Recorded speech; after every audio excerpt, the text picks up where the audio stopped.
Welcome to the TDWG podcast. My name's Paul Davidson. And I am Scott Norman. And today we're going to determine the movie of the summer of the decade. Woo! Just like how last summer we determined the song of the decade, we're going to determine the movie of the decade because last summer didn't technically count.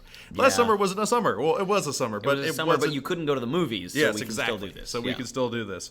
So just a real quick historical information for you. Like, for some reason, summer and movies have always been combined. Yeah, a bunch of bored kids. Yes, well, that's part of it. During the 1950s, we see the rise of that. But the other part, like even before we had the rise of quote-unquote teenagerism in the 50s, movies are just a nice, dark, and cool place to escape the ever-present and dangerous and mean and just wanting to ruin your life sun. The oppressive sun. Yeah, in fact, if you look, I think on Back to the Future, like if you see, like they advertise air conditioning, because like you could go and sit in the air conditioning and watch a movie during that particular time. Yeah, I mean, it's the equivalent of like last time we went to Disney for Beta Club, my wife and I rode the Carousel of Progress like 4 times in a row. Just because it was... Not because we were entertained by it, but because it was nice, calm, quiet, and we both took naps, so... So that was the reason why we see some summer movies connected. We really begin to see summer movie culture begin to develop in 1975 with the rise of Jaws, that great movie. And that's whenever we first see the first major blockbuster movie. Interesting fact when researching this, Star Wars, which we now know as kind of like a winter type of movie, was originally a summer movie. They were the top grossing, all 3 original Star Wars movies were the top grossing film of the summer from like the 70s into the early 80s. And then they started the first 3 and realized they couldn't compete with summer movies as long as Jar Jar was around. True. No hate, I love Jar Jar, but... Speaking of Jar Jar, in the mid-90s, actually Jar Jar was late 90s, but in the around 1996, we see the film Independence Day with Jeff Goldblum and I almost said a person. Yeah. Will Smith, yes. Punching an alien in the face. I would definitely watch that movie I was about to say, Yes. But we begin to see the compete to see who has the top grossing film for the 4th of July. We see films starting to compete with one another to see which studio can have the highest grossing film. However, in the teens, whatever we call this decade that we just got done with. I guess teens, yeah. Yes, during that time, we begin to see films actually move around and completely avoid other big films so they can get the biggest first weekend opening as possible. How everyone dodged Avengers. Exactly. So anyway, here's how we're going to go about it. We're going to go from 2010 to 2019, and for each film, we're going to give them a grade. And Mr. Norman, explain to us how we're going to grade these particular films. So basically, we're teachers, so this is going to be an A through an F, and F is not for effort. F is don't go see this movie. We actually will go out of our way to actively encourage people not to see this movie. If we hear someone saying, hey, we should watch it, we'll just cut into the conversation and say, stop. Even if we don't even know them. Do it. Exactly. Just walking down the street in the middle of Walmart 2 aisles over, we'll sprint down and say, stop it, don't do it, right? A D is not quite that bad, but it's like, I'm not going to do that again. Like, I'm not going to force myself through this thing. I could see people enjoying that, but I'm not going to put myself through that. Yeah, they're weird and it's not good. And then a C is like, yeah, okay, that's a movie. Good job. You made a movie. It's a movie and it was it had a start and an end and something in the middle. And then a B is like, hey, that was actually really good. Like, I would encourage people, go see this movie. It's worth your time. It's worth the hour. If it shows up on Netflix, I might watch it on Netflix. If I'm flipping through the channels and it pops up on TV, I might sit and watch it for the rest of the thing. Yeah, it's like, it's good, but it leaves room for A, which is excellent, great movie. I would go see it. I'd go see it again, and then I might go see it again and again. It's just an excellent movie. Greatest movie of all time. And I think that we should reserve a separate thing of if one of these we consider to be the greatest movie of all time, so that we have these great movies legitimately of all time. Our favorite movie of all time. Yeah, if one of these is anywhere near contention. One of these cracks into our fave 5, then it's in the A+ range. Okay, we can do that. Do that. I forgot to grab a pencil to see how we grade these. So but we'll just remember it. Yeah, for the best of our we will knowledge. remember it because we are excellent at remembering things. Exactly. Like pencils. All right. And recording podcasts. Absolutely. So Let's start off. The first film, movie of the summer, was 2010. It was a simpler time back then. Oh gosh, yeah. It was Toy Story 3. So, what grade are you giving Toy Story 3? Man, just like, it's one of those ones that just pumps itself up on nostalgia. Like, if the other two didn't exist and you watched that movie, you'd be like, okay. Personally, I'd give 3. I think 3 is better than 2. I actually would agree.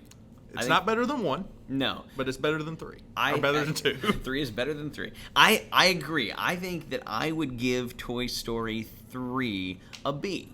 Agreed. I would give it a B. It pulls at the heartstrings. It makes you sad. It makes you all that fun stuff.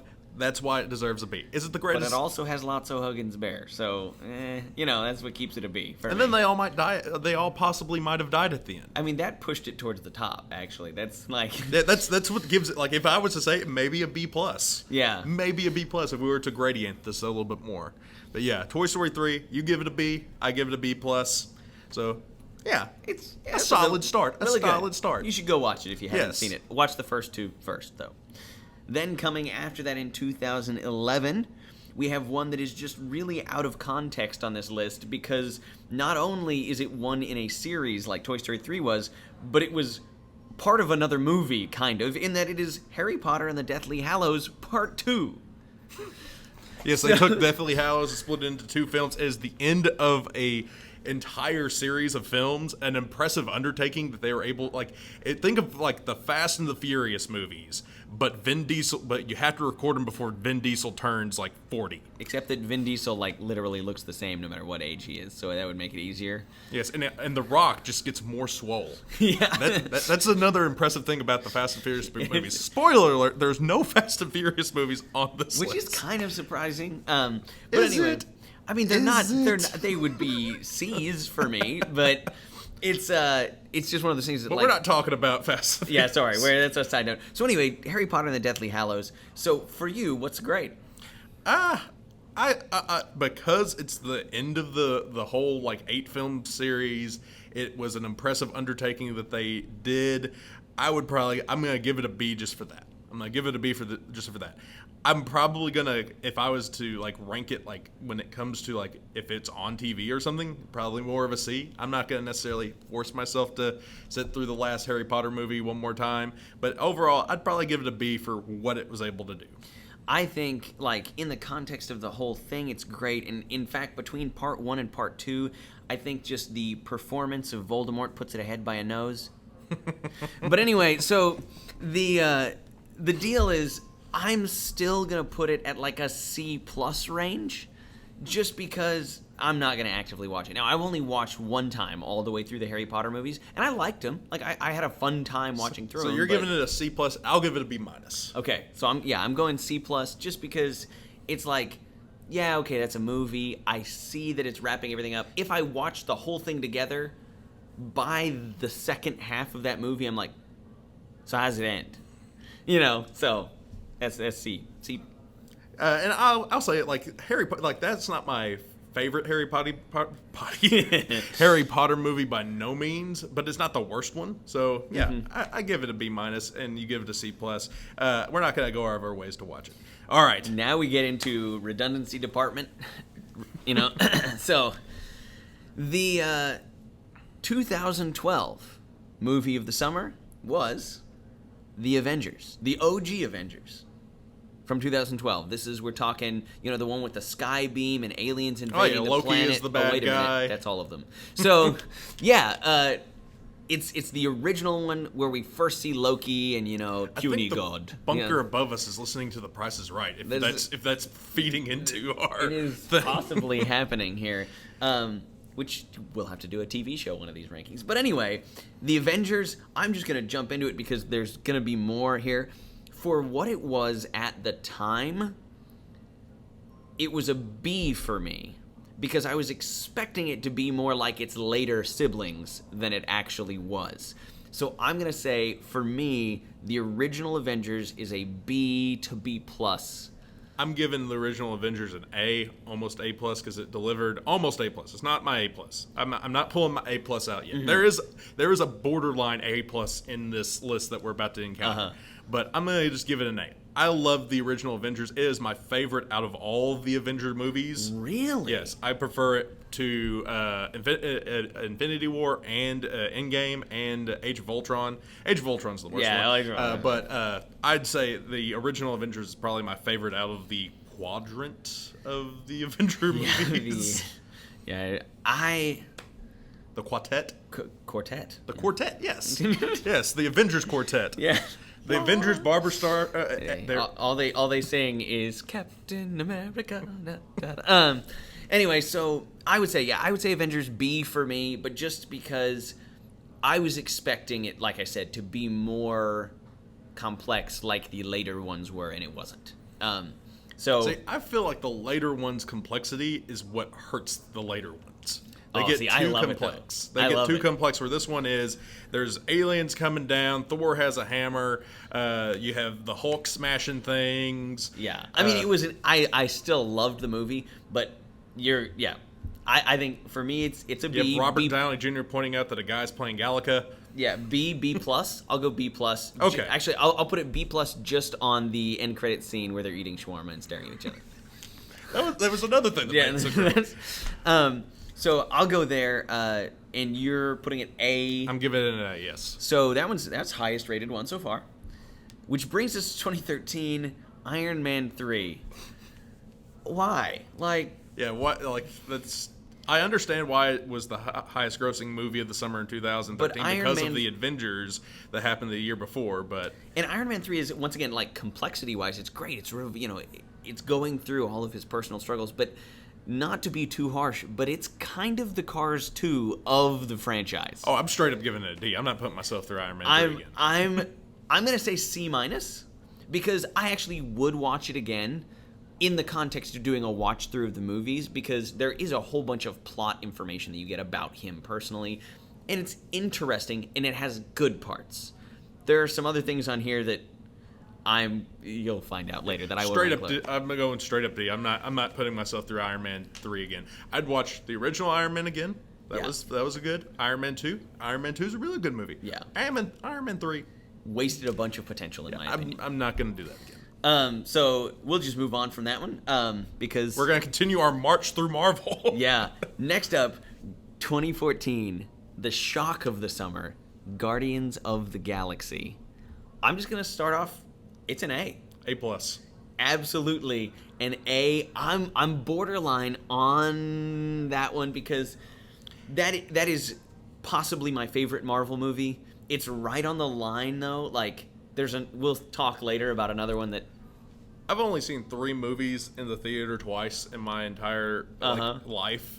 The first one was surprisingly this crude R-rated comedy that none of you kids should watch called Clerks 2. Then another one is The Dark Knight. And then last but not least is Guardians of the Galaxy, the original Guardians of the Galaxy. I saw it twice because it was such a great and amazing film that was a breath of fresh air, especially after how down I was after Age of Ultron and Iron Man 3. Both of those movies just disappointed me. Yeah, they stumbled so a little much, and I was just like, Marvel is dead. There's nothing Marvel could do that would bring it up. And then they bring this joy of a film. I absolutely love its off the wall take on everything. The fact that it came into it just totally embracing James Gunn, I guess, his take on I'm just going to break everything in how Marvel movies work, not take this seriously at all. Now, not at all supporting James Gunn, the person who apparently is a horrible person. He is, but with that said, he makes a good movie. You can divorce the auteur from the art. Yes, so his style of what he makes a movie to be is excellent. The thing that got me for the original Guardians of the Galaxy, because I would have probably skipped it because of just how bad, how nasty that Marvel taste was in my mouth at the time, was the commercial, the first trailer for it being the lineup where there's all they're saying here's Rocket Raccoon and here's his personal, that trailer where that's going through the lineup, that sold me on it. I was like, all right, I'm in. And yeah, the soundtrack is excellent. Everything about this movie.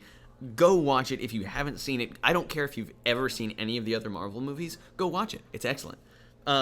So not quite the A+ for me, just on I'm gonna go ahead and say it's my favorite Marvel movie. Yeah, it's really close for me, but just kind of. Yeah, I'll explain later why it's not. Yeah, but I like if we're doing the Fave 5 rule for the A+, it technically is not currently in my Fave 5 probably, but it has been in my top 5 at one point in my life. Yes, for me, it's definitely in my top 10. If I'm making a top 10, it's in there. So that brings us then to 2015, Jurassic World. What's your grade?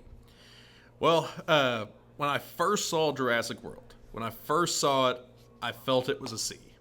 But my wife absolutely loves that movie, mainly because of Chris Pratt, but it also is just a fun ride of a dinosaur adventure. It's not a very deep movie, and I have watched it now maybe 4 or 5 times, and through repeated watchings, that grade has crept up from it's a movie to that was actually a pretty good movie considering the premise that they had to go with, which was just they resurrected a dead franchise. It was just people running away from dinosaurs. Like, yeah, I give it a B. It punched above its weight, so I give it a B. So here's where it gets interesting for me on this one.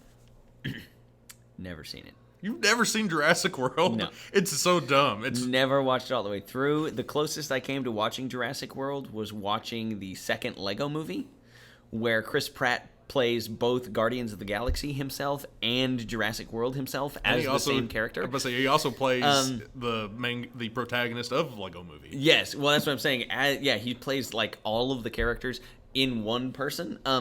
And so I don't have a grade other than I'm just going to give it a C based on the trailers that I've seen. The highlight for me is someone who took the trailer and every time a dinosaur roars, switched it out with Chef Ramsay yelling raw. And so just because of that, you had to give it a C+. So just on that, which is way funnier than it should be, and yes, my humor is lame. Like, every time I see a poster or a reference to that movie, all I can picture is one of those dinosaurs, like, leaning back like it's about to let out this deafening, thunderous thing, and then just going, raw. So, I'll give it a C+. I would recommend at least watching it all the way through, just because it's dumb and fun. The second one, I would recommend watching up until the halfway point, and once they're off the exploding dinosaur island, by the way, spoiler alert, in the second Jurassic World, the island explodes, and so that they get all the dinosaurs off the island. After they get the dinosaurs off the island, it's not a fun movie anymore. But while they're on an exploding dinosaur island, that is one of the best movies I've ever seen. But after they're off the dinosaur explosions, yeah, it's not worth it. So definitely, like, okay, we'll give it a C+, but the plus is not for the movie itself. The plus is for the guy who edited in Gordon Ramsay saying raw over and over again. So anyway, yeah. Moving on to Finding Dory in 2016. My wife loves Finding Dory. My wife would have probably gave it an A. I've watched it a couple times. It's for what it is, like, it broke the trend of, like, the second Pixar movie, like the sequel Pixar movie being, like, garbage compared to the original. Finding Dory actually is a very interesting film that discusses, like, learning disabilities and just ability in general. And so for that, I would probably give it a B. It was for what it was trying to do, it did it quite well. I'm going to go... Man, it's borderline B minus C plus for me. Now, not like C plus like the last movie where really, in my mind, it was a C to a C minus. But I'm gonna go B minus. I'll go B minus on it because it's a Pixar movie. It follows the lore well. It's not a Cars 2. It's just one of those ones for me that, like, I don't really have a huge desire to watch it again. But, like, someday when my kid watches it, I won't walk out of the room on purpose. I will say John Goodman plays a good octopus. Yeah, that was funny. Yeah. I just don't have... And we also get the backstory on why Dory knows how to speak well. Yeah, we do. Yeah. That was... I forgot about that. They do a good job of filling in, like, answering questions from the first movie. It just... In and of itself, if I didn't have it in the context of the first Finding Nemo movie, I would probably have turned it off halfway through. I was just bored. All right. So that brings us to 2017 Wonder Woman. I want to hear your grade on Wonder Woman. Out of all the DC movies, and we're talking about the modern DC, we're not talking about anything. We're talking everything post Christopher Nolan. The DCEU. Yes, everything post Christopher Nolan. Out of all those movies, that is by far the best of those DC movies. It's better than the Superman Returns. It's better than Batman vs Superman. It's better than Justice League. I've never seen Aquaman. I hear Aquaman's fun, but not necessarily great. But I would say Wonder Woman is probably the best out of all of those. So I'm going to give Wonder Woman a solid B. Maybe B plus, because I think what they did, compared to, it's no Marvel movie by no means. Yeah. It is DC's best attempt at a Marvel movie, but I'm gonna give it a B. Yeah, B plus. So I will start off by saying it is definitely in contention for one of the top two for the DCEU movies. I would give that to Aquaman. But that argument of saying it's the best of the DCEU movies is kind of like saying it's the best tasting diaper in the trash can. Speaking of which, have you seen the Snyder cut of Justice League? I have not. I haven't watched any of them except those two movies. I hear that the Snyder cut of the Justice League is great because it's like it's like 4 hours of just a bunch of random music videos. And so if you watch it through that context, it makes it a kind of fun movie to watch. Yeah. But other than that. So yeah, Wonder Woman, in my opinion, and this is going to be I think probably our biggest gap, D minus. All right, let me ask you this. Yeah. What's your feelings on Chris Pine? Meh. You're meh on Captain Kirk? Yeah, because I remember my father was an old school Trekkie. So the new Trek movies, to me, aren't as good as the old Trek movies. So I'm just meh on Chris Pine. I'm meh on the whole storytelling of the thing. Like, it goes through and it, like, pretends like you should really care about all these characters, but it hasn't done any of the backstory building that Marvel went through. And I was just bored. I literally stopped watching the movie halfway through. I was like, this is boring. I skipped to the climax at one point and saw her fighting the giant thing, and I'm a history teacher. I should love World War I. I enjoyed the World War I part of the movie. It was just so detached from the reality of World War I that I didn't like it. It didn't do a good job of tying the lore into real life at all, in my opinion. So I would give, if it's not on the list, but if Aquaman was here, I would give it probably like a C to a C minus. And I think that's the best that any of those DCEU movies get. And I'm also probably giving also DC manipulated me the similar way. They did a similar thing to like the Guardians of the Galaxy thing that got me. Where they were just so bad before Wonder Woman. The Suicide Squad trailer got me all excited about Suicide Squad, but then when I watched Suicide Squad, I was like, this movie sucks. Yeah, this is what it sounds like. So yeah, I think they just need to just throw all of that away and pretend it never happened. But anyway, so I'm sorry if people love Wonder Woman. I will give Wonder Woman another benefit of the doubt. Wonder Woman 1984 is also fun just because if you want to see like weird 80s stuff. I made the mistake of watching the pitch meeting for that movie before ever looking at that movie. I don't know if you've ever watched it's through Screen Rant on YouTube. You can look up pitch meetings. Excellent. Ryan George is the guy who does them.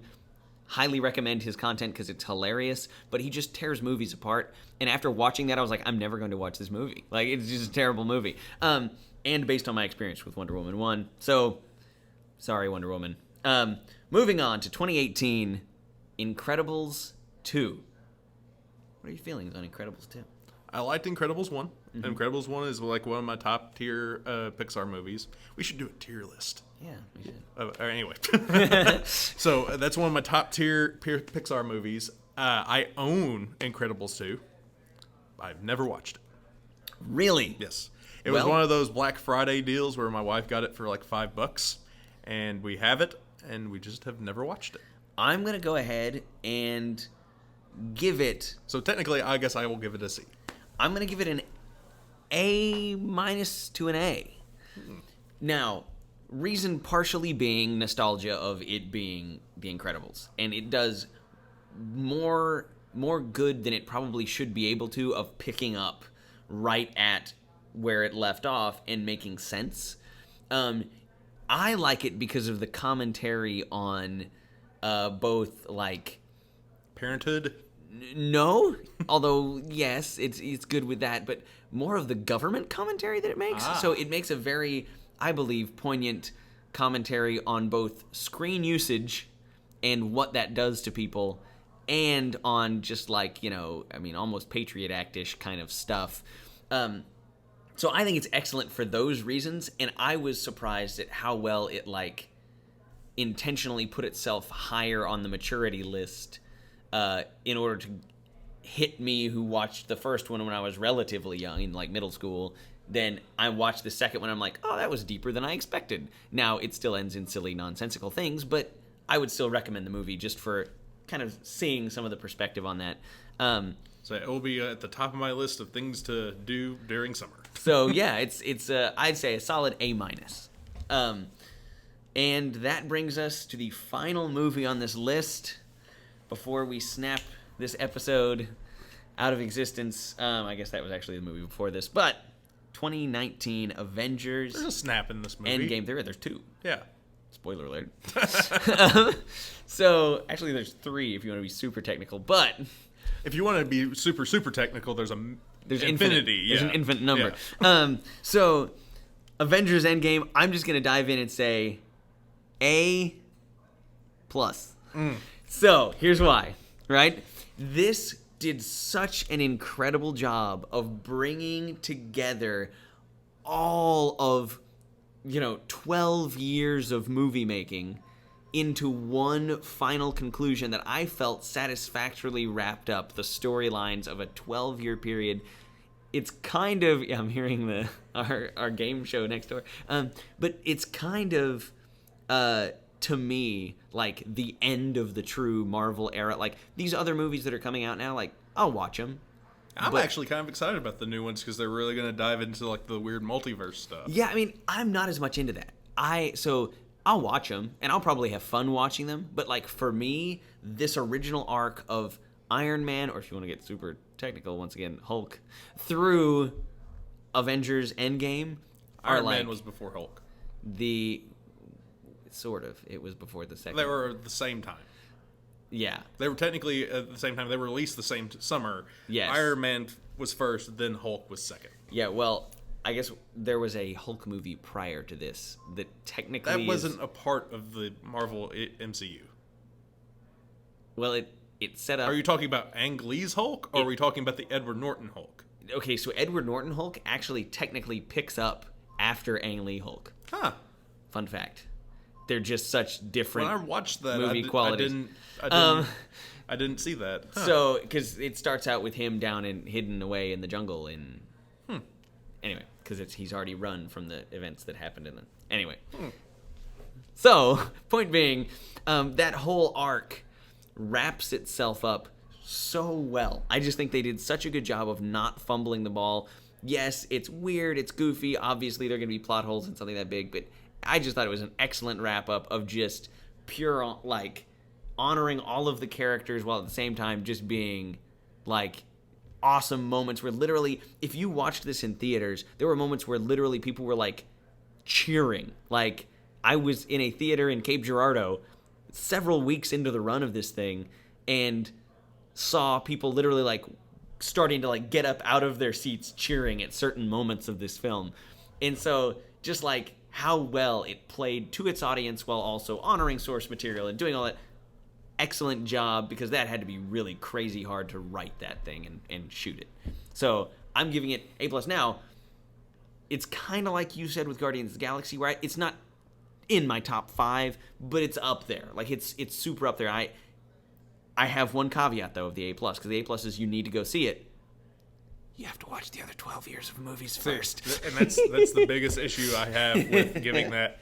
Like, I applaud for, like, I judge movies more on the scale of being able to have a self-contained story. Like, yes, all the movies blending into it do help with that. And you can still have a self-contained story within, like, a blend. Because, like, we talked about this before. Like, I think, like, like Winter Soldier is a better Marvel excellent. movie. I think that something along the lines of like the original Avengers, I feel is a better movie myself. And I also have this other issue that I don't think films need to be more than 2 hours. Like, I'll give wiggle room between 2 and 2.5. But how long was Avengers Endgame? So you're not a Lord of the Rings fan. I'm not a Lord of the Rings fan. How long was Endgame? Like, close to 3 hours? It was like 3 hours, yeah. It was 3 hours long. And that's the main thing that just keeps me from being... Like, I enjoyed it. It was fun. I'm not going to say it was the greatest movie ever. I've got to give it a B. Yeah. I will watch it again. I will watch it in passing and all that fun stuff, but I can't give it an A just because it is nearly 3 hours long.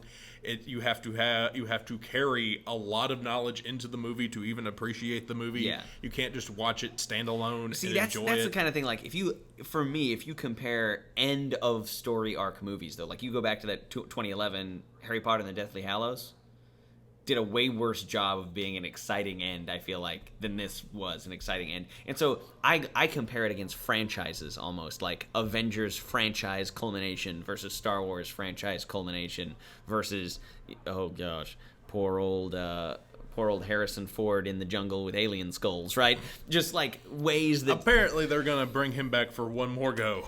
Oh, that man, poor guy, I hope it's better than the last one, because that was a horrible end for Indiana Jones. But... just point being, I think for those reasons that I will give it an A+. It's a fun movie. If you don't know anything going into it, I still feel like you would be like, hey, that was fun for 2 hours for it was 4 fun hours. Chaos. It was fun chaos, but that's the reason why I can't give it that. I can't give it. Yeah, that. I would say on pure watchability from this entire list, watchability with no context, Guardians of the Galaxy hands down.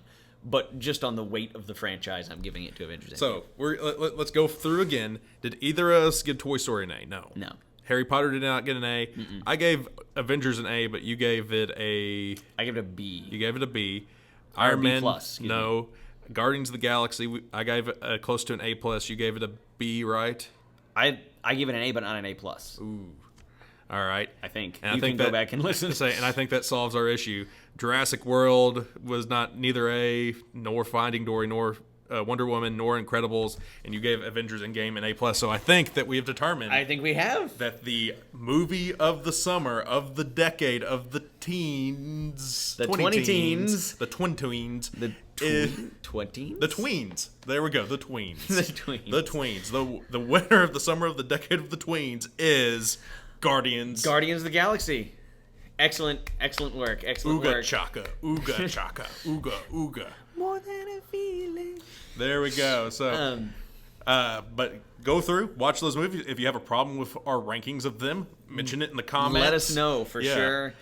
You can be our decider. Who's right on Wonder Woman and who's right on Avengers? Give us those answers. There we go. But until next time, I think that will do it. My name's been Paul Davidson. My name is, and Lord willing, will be Scott Norman. And we've been two Dumb Woke Guys. This was a TDWG presentation.